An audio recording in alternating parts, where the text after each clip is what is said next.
Ito ang Maapon Falls dito sa Lucban, Quezon. At napakaganda guys ng Maapon Falls. Sobrang ganda guys.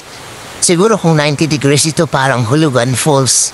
At ang gaganda nila guys. Stay itong place guys. Sobrang gaganda.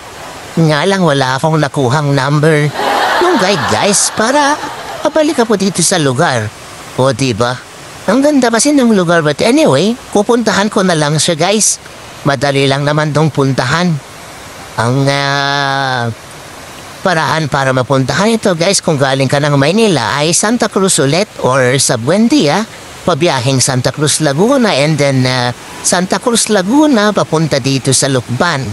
And then Lucban, Quezon, mag-tricycle ka, papunta na dito sa Barangay Piis. Barangay Piis actually ito guys ng Lucban, Quezon.